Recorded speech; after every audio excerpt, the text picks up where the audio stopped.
Soleng di Magiba? Tawagan mo na nga, bilis, bilis! Hello? Hello? Ginagawa niyo rito? Nakikitawag ka ba? Ano to, Pepon? Akin na! Hello? Hello, ako yung mommy ni Baby Alex. Ako yung mommy ng baby na napulot mo kanina sa park. Hunghang ka ba? Wala akong alam niyo sa mga pinagsasabi mo, no? Ate Luca, we have a surprise for you. Siya yung baby na hinahanap kanina nung may tumawag kay Manang Soleng. Nandun ba ang tsahin mo sa inyo, ha? Opo, nandun po si Chang sa bahay. Init po ng ulo ni Chang ngayon eh. Meron po kasi sa kanyang tawag ng tawag. Ang kulit nga daw po eh. Hinahanap po yung baby na napulot sa park. Ako yung nakapulot ng baby sa park. Kailangan ko makausap yung mga magulang ng bata. Happy po ba si Daddy nung ipinanganak niyo po kami? Masayang-masaya ang daddy ninyo. Sabi nga niya, hindi niya kayo kahit kailan makakalimutan. Pero mukhang hindi naman niya tinupad yun ngayon. Special day niyo po tomorrow. Gusto ko nakalimutan yung araw na yon. Thank you. Lieutenant Marquez, tulungan niyo po kaming mahanap yung anak namin. Hindi na po kasi makontak yung number na ibinigay nung nakakuha sa kanya eh. Kailangan niyo mahanap yung anak ko. Kahit kailangan niyo pang halugugin yung buong Pilipinas, gawin niyo! Relax ang po, misis. Nagpakalat po ako ng mga tao doon sa park. At within that area, para ma-monitor within 24 hours. Mananawagan na po kasi kami bukas sa TV at ipapadyaryo na namin yung paghanap sa kanya kung hindi po makikipag-coordinate sa amin yung nakakuha yung sa baby namin. Sige po. Pero kung may development na magaganap, ibabalita agad namin sa inyo. At huwag ko kayong mag-alala. Mukhang hindi naman kidnapping yung kaso ng pagkawala ng anak niya eh. Wala naman kayo natatanggap na tawag, indicating any demand na pera o kung ano man. Still, considered kidnapping yun dahil hanggang ngayon hindi pa rin niya sinusoli ang anak namin. At kung hindi niya soli ang anak namin, malilitikan siya sa amin. Pati kayo, kaya kailangan gawin niyo yung trabaho niyo! Relax po, ma'am. Vicky, come on. We're all doing our best, okay? Hindi tayo titigil kasi natin nakikita si Baby Alex. Tutulungan naman tayo ni Tiniente. Nakakaasa po kayo. Dapat lang!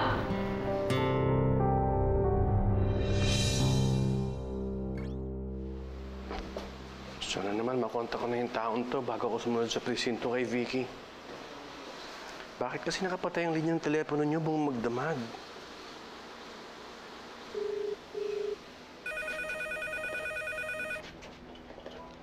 Hello? Hello? Salamat naman at sumagot ka sa tawag ko. Ay naku, pasensya na po kayo ah. Dinisconnect po kasi ni Chang tong telepono. Kayo po ba yung naghahanap doon sa baby? Ako nga yung daddy nung yung baby na nakuha ninyo. Kumusta na siya? Kumusta na anak ko? Ay naku, hindi po ako yung nakakuha doon sa baby nyo eh. Pero wag po kayong mag-alala. Mabuting tao naman po yung nakakuha sa baby nyo. Nasa mabuting kalagayan po yung baby nyo.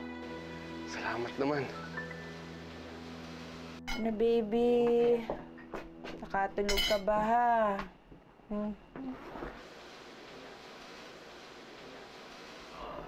Mommy, you look tired na. Mommy, did not sleep. Kasi nga, pagod nga si Mommy. Binantayan niya kasi si baby magdamag eh. Bakit? Di ba nakakatulog yung baby? Baka nainitan. Baka anak ng mayaman yan? Ay, nako. Mommy, okay lang ho ba kayo? Naku, huwag akong alalahanin ninyo. Kayo na bahala dito sa mga kapatid nyo sa eskwelahan, ha? Kompleto na ba yung mga gamit nyo? Opo! Sige na, baka maliit pa kayo. Ako na pong bahala, Mami. Sabay-sabay naman po kami pumapasok. Sige. Kahit wag niyo na po kami hatid. Okay. Sige. Paano naman tong baby na to? Sana na-contact na yung mami at daddy nitong baby na to. May trabaho pa ako. Mami, si Ate Janay. Uy, Jenna, anong balita? Ay, magandang balita ho, Aling Olivia. Tumawag na ho yung daddy ng baby. Naku, salamat naman. Ayan, baby. Makakasama mo na ulit yung family mo. Bye, baby. Give baby one last kiss and one last hug. Dahan-dahan. Bye, baby. Dahan-dahan. Ayun na, ayun na. Ayan, nagising na. I'm sad the baby is not in our house anymore. Mickey, don't be sad na.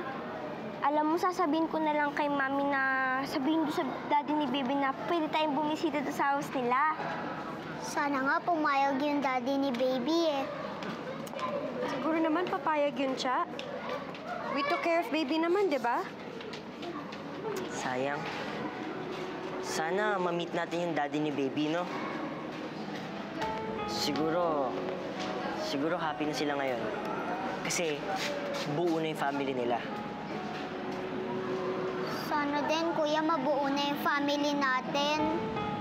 Kaya lang parang galit si mami kay daddy eh. Kaya lang ayaw nang maalala ni mami yung wedding anniversary nila ni daddy. Alam naman natin kung gaano ka-loving si Mami, di ba? And I'm sure, kahit ganun yung mga sinabi ni Mami, mahal na mahal pa rin ni Mami yung daddy natin. At hindi makakalimutan ni Mami yung wedding anniversary nila kahit gaano pa kalayo si daddy. Sana lang magkaroon ulit sila ng chance para makapagkita, no? O Vicky, punta ka na dito agad. Bilisan mo. Alam mo, malapit lang naman dito yung police station sa may park eh. Alam mo, namimiss ko na nga si Baby Alex eh.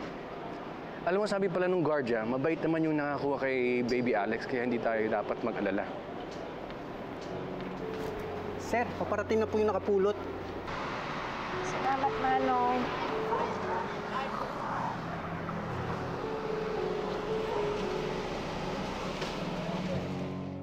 Ayan na po siya. O paparating na daw yung babae. O sige, I'll see you later. Okay, bye. Asan na siya? Andiyan po, sir. Mamimiss kita. Sana nandito na yung daddy mo, ha? Bait-bait. Ako. Hindi natin siya dito.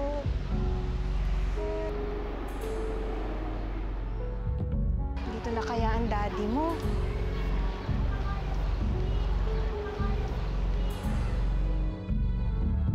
Si Olivia?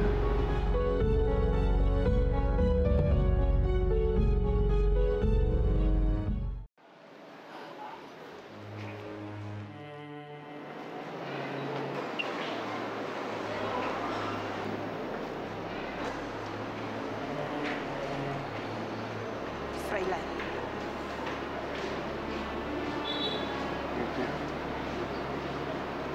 Ikaw ang ama ng batang to? Ako nga. Bakit hindi mo man lang sinabi sa guard na ikaw yung nakakuha ng baby namin? Sinasadya mo ba talaga to, Olivia? Baby Alex, kumusta ka na? Sinaktan ka ba niya? Ha? Hindi ka naman nasaktan? Anong pinalalabas mo? Ha? Na masamang tao ako? Na may masamang balak ko dito sa anak mo? Froilan, nagkawang gawa na nga ako sa'yo. Kinupkup ko na tong anak mo. Kung alam ko lang na anak mo to, sana hindi ko na lang ginawa yun. Dahil anak pala to ng hayop. Dahil hayop kayong dalawa ni Vicky. Bakit pa ganun na lang kalaki ang galit mo kay Vicky? Hindi mo ba talaga matanggap na pinakasalan ko siya, na asawa ko na siya? Ganun lang kadali yun? Ganun lang kasimple yun para sa'yo? Nung pinakasalan mo si Vicky, yun ang pinakamalaking kasalanan mo sa akin. Pinakasalan mo siya kahit na alam mo na ako ang legal mong asawa.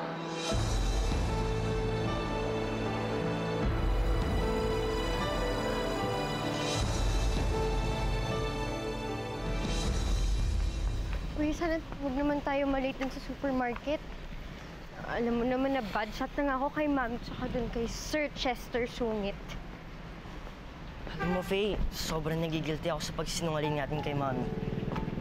Kagabi nga, muntikan pa tayo mabuko eh. Kasi sinabi mo pa na may pera pa ako. Uy, sorry na. Nabigla lang naman ako eh. Alam mo, mabuti na lang din. Tsaka nakabali tayo ng kahit 3 araw na sweldo kay boss, no? Para kahit pa paano mabawas-bawasan yung utang natin kay Manong Suling. Kaso, yung pera naman natin napunta naman para sa gatas ni baby. Kuya, alam mo, okay lang yun. Naging masaya naman tayo, di ba? Kahit na parang nakisleepover lang sa atin si baby. Tsaka, kuya, nakita mo ba kung gaano kasaya si Mami habang inaalagaan si baby? Oo nga eh. She was so happy. Sana nga it stays that way. Palagi natin siya napapasaya. Mas lalo na bukas, anniversary nila ni Daddy. Yung pera ko nga sana, part of that, pambibili ko sana ng something para sa kanya eh. Asawa kita?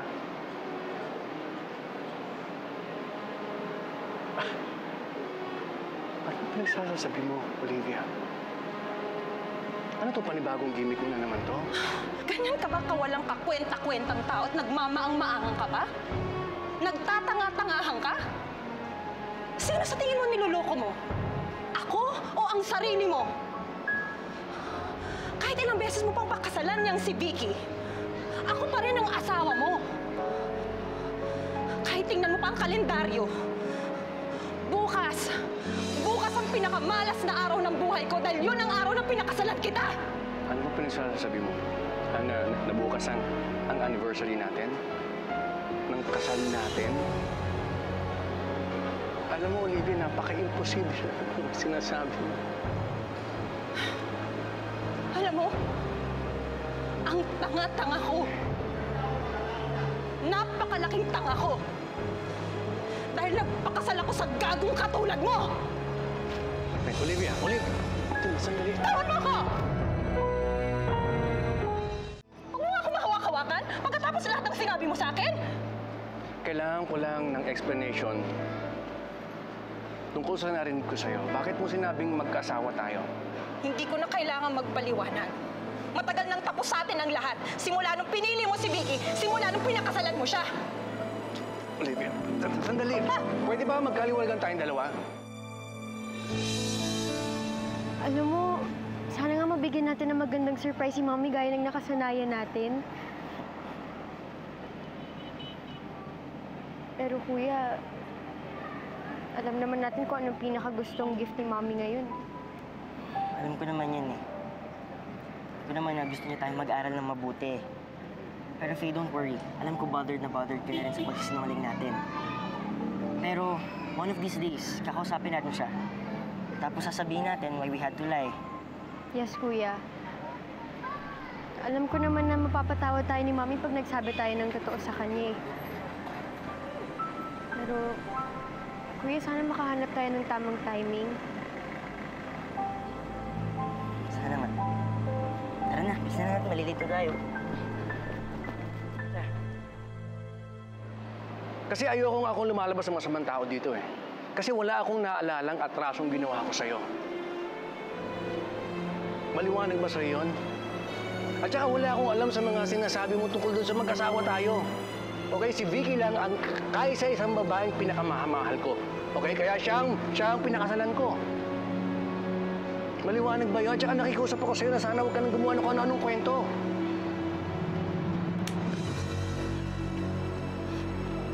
Hayop ka! Walang iya ka! Masakit ba? Dahil kulang pa yan dahil mas masakit ang ginawa mo sa akin. Kayong dalawa ni Vicky. Tandaan mo to. Hayop ka! Hayop! Oh my God! Oh my God! Froilan! Olivia! Ikaw ang nakakuha sa baby namin? Layuan mo nga asawa ko! Froilan, let's go! Kailangan na ilayo yung anak natin dito sa babaeng to! At nagsisisi ako kung bakit ako pang nag-alaga dyan sa anak ninyo. Anak pala yan ng demonyo! Faye, bilis mo magbihis. 5 minutes na lang late na tayo. Kuya, sana nga walang tao yung CR dito eh, para man lang makabisa ko agad. Pero pasimple lang tayo ah. Kasi baka mamaya may makakita sa atin. Mahirap mabuking na estudyante lang tayo tumakas sa school. Oh my God! Sinungaling! Huwag kang makinig dyan, sinungaling yan! Ako pa ngayon ang sinungaling? Sino kaya sinungaling sa ating dalawa? Hindi ba ikaw yon? Ikaw ang sinungaling! At huwag ka na nga lumapit, baka kung ano gawin mo pa sa amin eh! Nababaliw ka na talaga! Nababaliw. At ikaw ano? Natatakot? Dahil kahit saan pa tayong lupalop ng mundo magpunta, ako pa rin ang legal na asawa ni Froilan at ako ang may higit na karapatan sa kanya. Vicky, paliwanag mo nga sa akin yung mga sinasabi niya. Hindi ko alam. Hindi ko alam kung ano sinasabi ng babaeng yan. Nag-iimbento ka na naman. Ako pa ngayon ang nag-iimbento? Samantalang ikaw ang mahusay dyan sa pag-iimbento ng kung ano-anong mga kwento. Sige. Ito. Kunin niyo na yung anak ninyo. Magsama-sama kayo. Pasalamat na lang kayo. Ako nakakapunta dyan. Huwag niyong pinakakalat-kalat yung anak niyo. Baka kung sino pang makakuha dyan.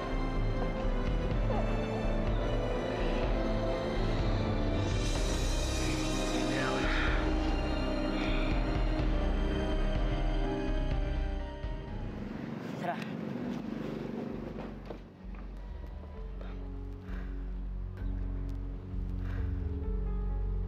Si Faye at si Justin yun, ah.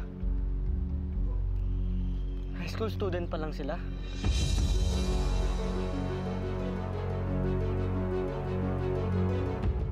Olivia, baka nakakalimutan mo na nakiusap ka lang sa akin, kaya tinanggap kita dito. Winawarningan kita, ha? Sa susunod na malilit ka pa ulit, sisisante kita sa trabaho. Opo, sir. Oh, ang pangit ito, ha? Ulitin niyo paggawa. Oh, Olivia, ha? Yung sinasabi ko sa'yo. Hoy, Lorna, pagsabihan mo buti itong kaibigan mo, ha? Opo. Bisbisan niyo yung gawa dyan. Sa makalawa, deadline na yan, ha? O ikaw, yung mga display dyan, ayusin buti, marami mo yung biligos. Olivia. Mukhang imbis na makatulong pa yung pagkakakup at pag-aarugahan mo dun sa bata, eh parang nakasama pa lalo sa'yo. Eh ikaw na tong nagmagandang loob. Ikaw pa tong minalas ng todo-todo. Hindi ka ba naman talaga mamalasin, no? Alam mo, hindi naman masama sa akin ang tumulong sa kapwa, eh. Magaang pa nga sa akin yung kupkupin yung batang yun, eh. Ang di ko lang matanggap, anak pala yun ng asawa ko tsaka nung kabit niya. Eh di ba nga, ikaw ang nagsabi na yung asawa mo nasa Amerika na. Eh di sino ba naman mag-iisip na yung asawa mo ay babalik galing Amerika, mangyayari ang lahat ng ito, at magkikita kayong muli. Ano ngayon ang balak mo? Eh, di ba dati nagawa mo ng makiusap sa kanya alang-alang sa mga anak mo? Nagawa ko yun noon, pero hindi na ngayon. Kailangan kong patunayan kay Froilan na kaya kong itaguyod at buhayin ang mga anak namin nang hindi ako humihingi ng tulong sa kanya. Alam mo, sa tingin ko yun ang dahilan, eh. Kaya niya itinatwa ako bilang asawa niya. Ano ibig mong sabihin? Itinanggi niya na mag-asawa kami. Sa tingin ko, yun ang ginagawa niya para takasan niya yung responsibilidad niya sa aming mag-iina. Pinapakita niya ng prioridad niya ngayon ay yung bago niyang pamilya at hindi kami ng mga anak niya. Ko, talaga naman, oh. Sobra. Sobra na talaga yung asawa mo, Olivia. Talagang sobra na. Kasama nung kabit niya. Kung kaya niyang kalimutan kami, mag-iina, pues kaya rin namin kalimutan siya. Hindi namin kailangan ng walang kwentang ama at asawa katulad niya.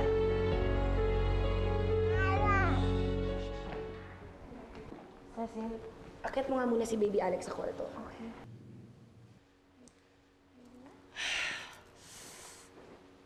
Froilan, I don't wanna talk about this anymore. Pagod na ako, eh. I already told you, nagsisinungaling si Olivia. Teka lang. Don't tell me naniniwala ka na wedding anniversary niyo bukas. Oh my God, the nerve! Hindi naman siguro magwawala si Olivia ng ganun. For no reason at all. Di ba ikaw na rin umamin sa akin? Na talaga magkakilala kami? Na dati kami may ugnayan? Okay, fine! Naging kayo dati ni Olivia. Pero nung hiniwalayan mo siya, ayun! Naging baliw na! Tuluyan ang naging baliw!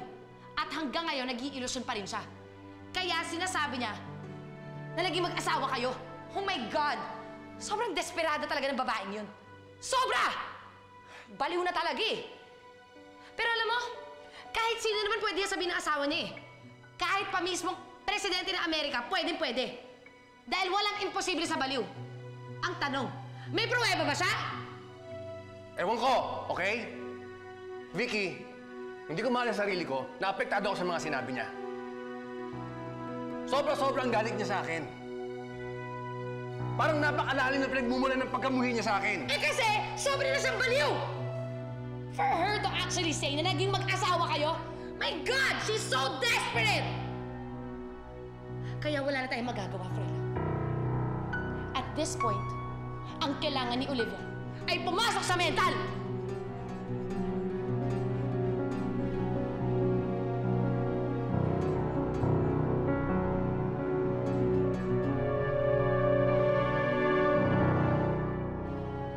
Kuya, gusto mo ba ng tinapay?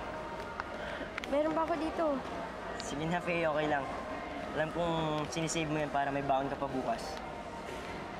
Hindi kaya matigas na yan bukas. Kuya, ano ka ba? Okay lang yan. Walang matigas na tinapay sa kumakalam na sikmura, di ba? Ano?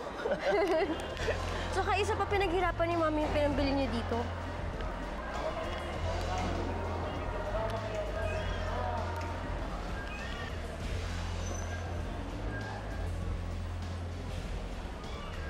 Faye, naalala mo nung 10th wedding anniversary ni Mami and Daddy? Naalala mo ba yung surprise natin sa kanila? Oo naman, Kuya. Ako pa nga nakaisip nun eh.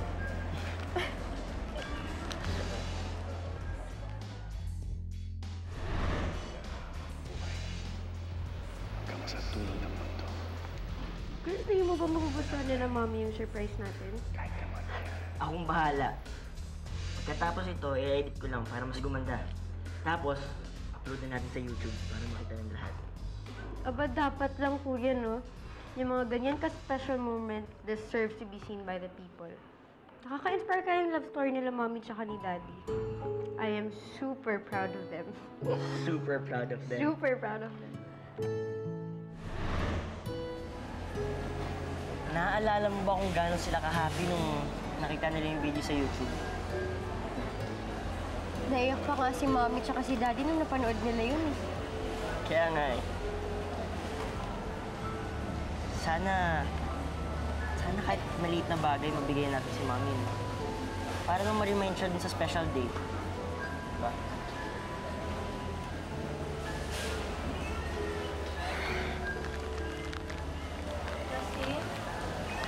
Iyo, doon ka muna sa baba. May bago kasi tayong deliveries eh. Pwedeng tumulong ka muna magbuhat mo ngayon, ha?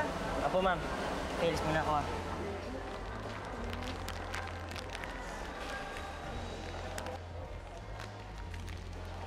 Faye, nagsinungaling ka sa akin. Sir, ano pong sinasabi niyo?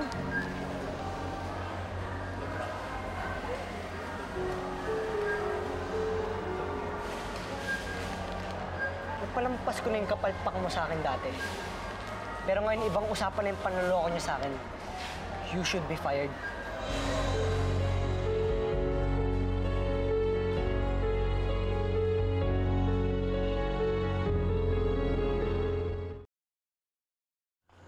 Sa dinami-dami ba naman ng tao sa mundong to, si Olivia pa talaga makakapulot sa anak ko? Ano to? Parate na lang it's a small world after all? Hindi pwede, no? Puisit! Ako naman, Bes.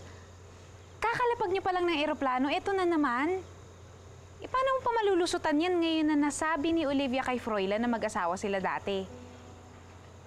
Baka magkabalikan yung dalawang yun. Pag napatunayan na nagsasabi ng totoo si Olivia. Hoy. Huwag mo nga akong praningin. Wala namang paraan si Olivia para patunayan na kasal sila dati ni Froilan eh. Sinunog ko na lahat ng ebidensya. Lahat na wala na, lahat ng bakas ng kasal nila. Kahit nga yung mga kadramahan nila sa buhay, wala na eh. So basically, it's her word against mine. Eh ano bang saysay ng mga salita? Wala! Kung sa bagay, napaayos naman yata kay Attorney Esguera lahat ng documents, di ba? Bago pa kami ikasal ni Froilan, siniguro ko na talagang malinis ang lahat. So lahat ng documents proving na kasal sila dati, wala na ngayon. Kaya technically, walang way si Olivia to prove that.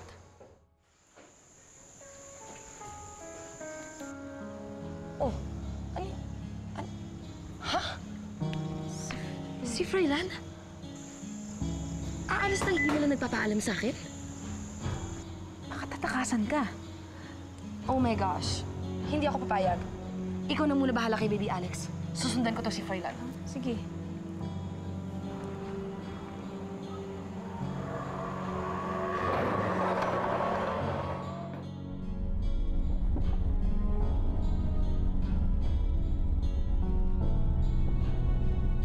Nung pinakasalan mo si Vicky, yun ang pinakamalaking kasalanan mo sa akin.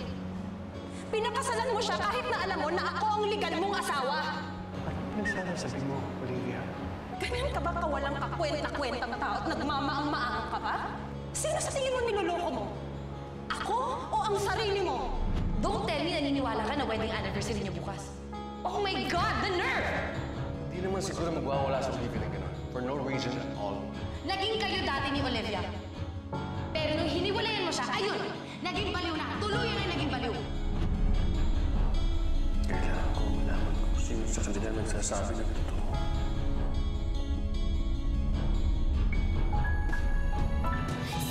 Kilala mo ba si Olivia? She was obsessed with you. Alam kong hindi masamang tao si Olivia. Dahil inalagaan niya at ibanalit niya ang anak namin ni Vicky. Kung wala siya sa katinuhan niya, hindi niya gagawin yan. Ano ang nagawa ko? At anong kalaki ang galit sa akin ni Olivia? Iba na ang pamilya ng daddy mo. May iba na nga siyang asawa, si Vicky yun. At may anak na rin sila. Sino po? Ang anak nila, yung babyng inaalagaan natin kagabi. Tanggapin mo ang singsing na ito bilang simbolo ng aking pagmamahal sa'yo. May wedding video kami ni Olivia. Paano mo nagawa sa akin yun? Kasi sa'yo naman ang galing eh! Gusto mo tayong dalawa lumayo na para hindi na niya tayo guluhin. At yung ginawa mong pagpapakasal sa kanya, sabi mo sa akin, isang napakalaking pagkakamali lang nun. Hindi yan ang nakikita ko habang pinapanood ko yung kasal namin! If you would just give me a chance to explain. Tapatin mo ko, okay? Kung nagsama kami, nagkaanak pa kami. May nagpapabigay po sa inyo nitong marosas. Sino? Si Kuya Pogi po. Hey, Saan ko mahanap ang mga anak ng Olivia? Ano bang meron niyang magiging at pinag-aagawan niyo? Alam mo, sayang lang ang oras ko at ang kikitain mo kung magkakwentuhan lang tayo. magandang gabi po, Mr. Froilan Santos. May dala po kaming warrant of arrest sa iyo at sa asawa ninyo. Bakit? Ano ang kasalanan namin? Nahaharap po kayo sa kasong bigamy na isinampan ni Mrs. Olivia Santos